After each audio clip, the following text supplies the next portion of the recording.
Hey guys, it's Bethany, your crafty BFF, on today with a simple little tutorial.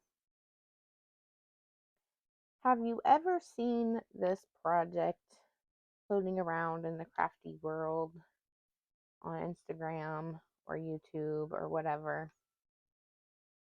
Well, I have, and it's been on my bucket list for a long time, and apparently it's been on a lot of people's bucket lists. But when I went to look for a tutorial for it, couldn't find one. And it's probably because it is so easy to put together. Um, but I did have to figure out the measurements for the box, and so I thought I would show you how I did that today, and so that it's a little easier for you to put together. So you need this die set from KSCrafts. This is like a tall layered tag. I'm not sure exactly what the die set is called, but you can see here it has like this lacy edge and it's really tall. It is, let's see, cut line to cut line 6.5 inches. And then this guy is about 5 7/8 of an inch. So, and you can see it fits in there perfectly. And then it also comes with this little bag topper die that cuts these out. And these would be perfect to hold those little Ziploc baggies that we put sequins mixes in. Um, there's another die that KSCrafts sells called the pillow box with hanger die. I actually ordered that one because that they picture that pillow box hanging in this little project as well. So anyways, what you need to do first and foremost is cut out these two of these with the lacy border. I used 110-pound cardstock, and then with this die, I cut out some pattern paper for the front side and for the back side, because like I did here, I'm going to mat the outside and the inside. You can see there. I'm not going to take the time to make the bows and put them on there today. This is just the very basic um, construction of the sky. So let's go ahead and glue our layering pieces onto these tag dies. Like so, just line up the hole.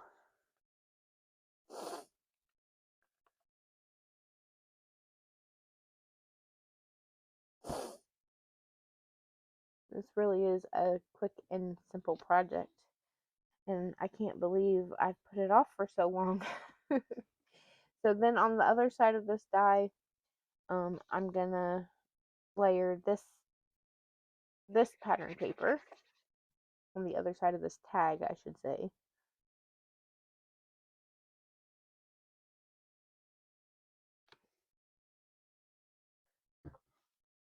Line this up the best I can. Sorry, it was out of frame. There's that one.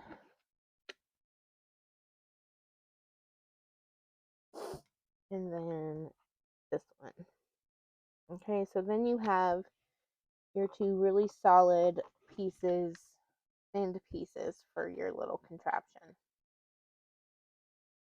I can't remember what they call this, but I've seen it made quite a few times in the paper crafting community.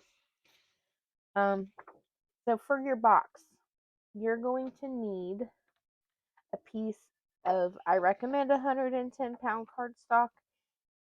I actually don't have any 12 by 12 110-pound cardstock right now, so I am using 65-pound. And as long as you mat both sides, it does come out pretty darn sturdy. So 65-pound will work as long as you mat both sides. So you need a piece that is 12 inches by 8 1/8 of an inch. I'm sorry, my tripod is not wanting to work today. Okay. So then on your 12-inch side, you're going to score at 3 and at 9. On your 8 1/8 inch side, you're going to score at 3 and at 5 1/8. I think I did that. Yeah. 3 and 5 1/8. You want it, you want your sides to be 3 and your middle portion here to be 2 1/8, because that is the size of your smaller tag. You'll see when we line it up, it matches with that smaller tag there perfectly. So now what you can do is fold all your scores. Bone folder. Oh, bone folder. I've only been using you all day. Where are you? There you are. My desk is a mess. Just the part where I film is not cluttered. Everything else is. Someday I'll get my crap together, but not today. Okay, so we're folding our scores, and this is really simple. So we're going to take our scissors and on the long side, on the 12-inch side, we're going to cut little snips. You're just cutting that little score line out to avoid the bulk, because we're making a little box. So you're going to cut that one out, and then you're going to cut this one out.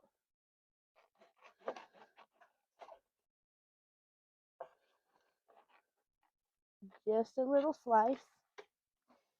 And then turn it around to the other 12-inch side and do the same thing. And cutting out those, just the score line.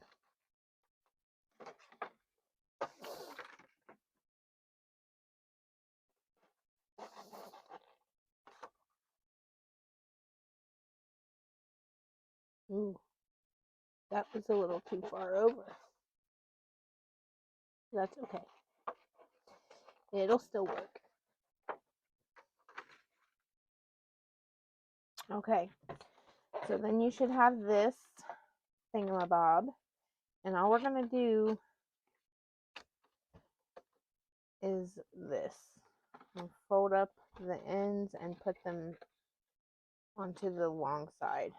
So start with any of the square pieces that your little heart desires. Add some glue and then fold it over so that it lines up with this edge, like so. Now I'm going to go ahead and do this other side. Excuse me, I've been talking a lot today. I recorded quite a few videos. I've been doing the whole batch recording thing because I don't feel like filming every day, and then there's days that I do feel like filming, and so the batch recording thing has been helping in my favor. So there's that side, and now we're going to do the exact same thing with this side.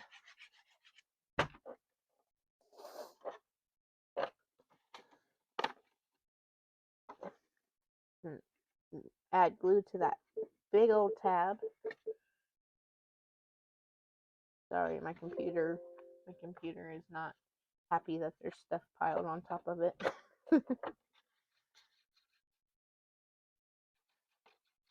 my laptop anyways. Okay, here we go. And we just line that up just like that.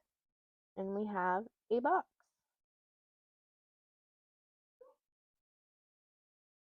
Not too bad, right? Pretty simple. The next step is to glue these bad boys onto the end. I'm just going to add my glue right here to this side. And then the most important, here, let me move this out of the way.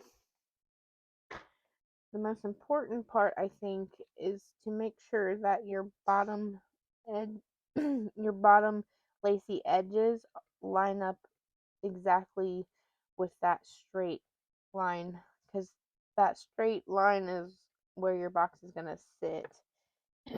You'd rather have that weight supporting the whole box, supporting the weight, than just this tag, right? So that's what I think is probably most important. So just like that, just line it up with the very edge. And then we will add our glue here to this side. Again, line up that lacy edge with the straight edge of your box, like so.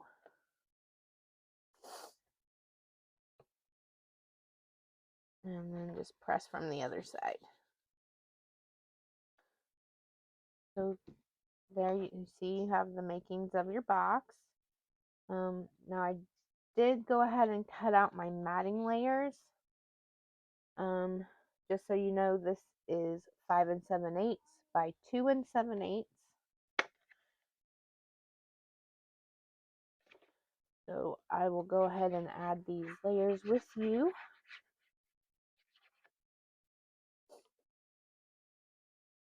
Again, that's the long sides are 5 7/8 by 2 7/8.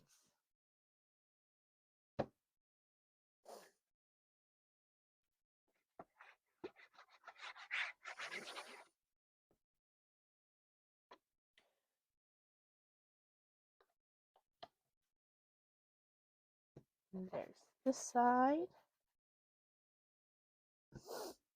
And then for the inside, same deal. 5 7/8 by 2 7/8. And if you see a little fruit fly flying around, he is the bane of my existence today. I cannot get him to go away, and I have no idea why he's in my craft area. I don't even eat over here. But anyway, so here's my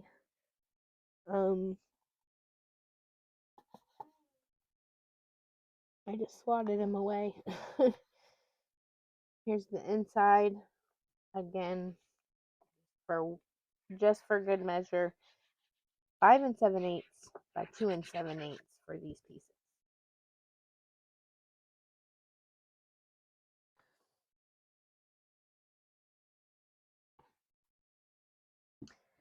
Then the side with the tags attached, that is going to be 2 inches wide by 2 7/8 inches tall.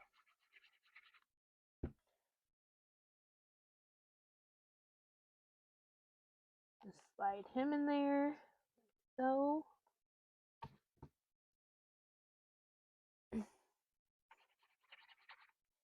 Here's the other one.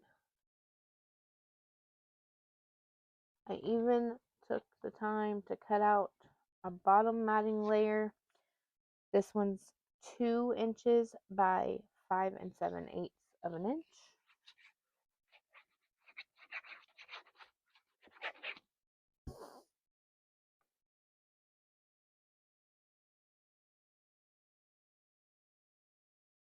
No idea why there's a fruit fly flying around in the dead of winter in Ohio, but okay. And then for the very bottom layer, I cut one out as well. Again, this one is 2 inches by 5 7/8 of an inch. Sorry, I knocked the tripod.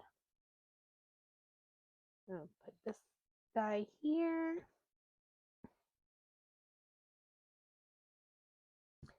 And voila, we have the famous little hanger box. I know swaps have been done with these in the past. Miko was saying she wanted to do a swap with one of these as well. You can slide your straw in to the holes just like that. You can, probably add some glue and some hot glue in there to keep it from sliding out so easily. But there you have it. That's it. It's pretty simple, and I think anybody could do it. And like I said, you have this little die in here that you can use to hang little tiny cello bags or those zipper bags that we put sequins in, gift little pillow boxes full of beads, whatever you want to do. See, look, it keeps falling out. There we go. So that is the tutorial, guys. Thanks for watching. If you have any questions, feel free to ask in the comments, and I will get back with you. Thanks so much. Have a great day. Bye.